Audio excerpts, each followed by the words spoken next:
राधा राधा रटो। तुम्हारे दो ही बच्चे हैं, प्रभु के अनंत बच्चे हैं। सब जीव जंतु पशु पक्षी सबका कोई कोई 40-40 किलो मांस एक बार आहार करता है। भगवान का वो भी बच्चा भूखा नहीं रहता।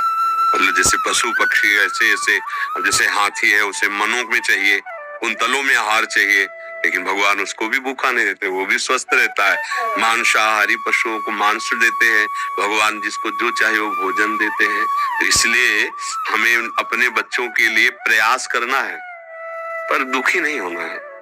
उनका भी तो भाग्य है, भगवान उनके भी तो पिता हैं, उनकी रक्षा करेंगे। नाम जप करो और भगवान के भरोसे रहो, तभी मंगल। भगवान के भरोसे हो जाओ तो सब मंगल हो जाएगा।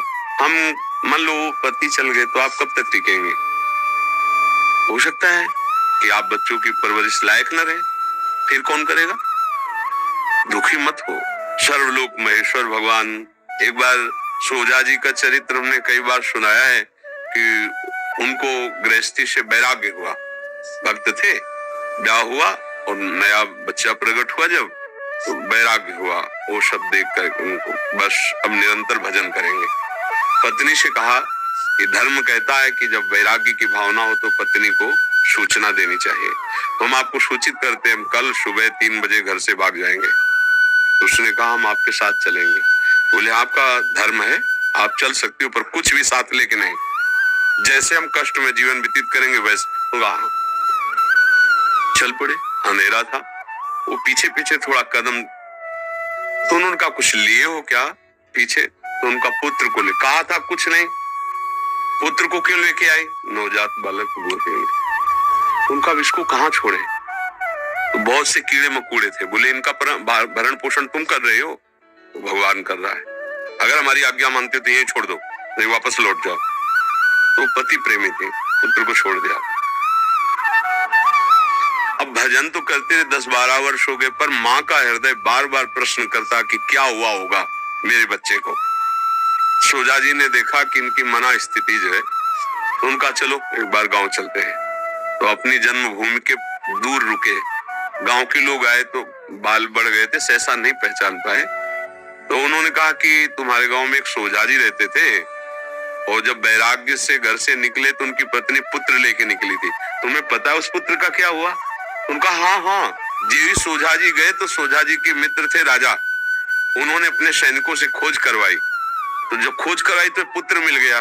तो उन्होंने कहा उनका नवजात शिशु है। तो बोले वो वैराग्य में इनको भी छोड़ के चले गए, अब हमारे तो पुत्र है नहीं, तो सोझा जी का पुत्र हम अपना पुत्र मान लेते। बोले वो युवराज है, 12 वर्ष का है युवराज। बोले अच्छा तो मान। पत्नी इसका समझे, अगर हम रहते तो उसे ये नहीं बना पाते। भगवान के सहारे छोड़ दिया, वो निकले और सैनिक आगे उठा के राजकुमार पदवी पे, अर्थात आगे चलकर राजा बनेगा। भगवान के भरोसे हो जाओ, वो अनंत ब्रह्मांडों का भरण पोषण कर। हम लोग तो जीव हैं, अपने लोग थोड़ा अज्ञान से युक्त है कि हम नहीं कमाएंगे तो कैसे चलेगा, हमेशा। अरे भगवान सबका भरण पोषण करते हैं, उन पशु पक्षियों का करते हैं। देखो जिनके इतने बड़े बड़े पेट हैं, आहार है, और कितने सुंदर सुंदर पक्षी है। अपने लोग तो वो सब लगा लोगों के गाल चिकने करते हैं, वो पेस्ट वेस्ट जैसा आता है, क्या कहते हैं उसे, क्रीम ऐसे लगा के। और पशुओं को, पक्षियों को देखो एकदम ऐसे नीला लाल, ऐसे कितने रंग बिरंगे पक्षी, कैसा भगवान श्रृंगार किए हुए। भगवान के भरोसे रहो, भगवान का आश्रय ले लो, सुखी हो जाओगे। बात अंदर से मान लो, ये दुख नहीं होगा। हम लोग कब तक ये नाशवान शरीर है। मान लो अभी आपका, फिर बच्चों का क्या होगा?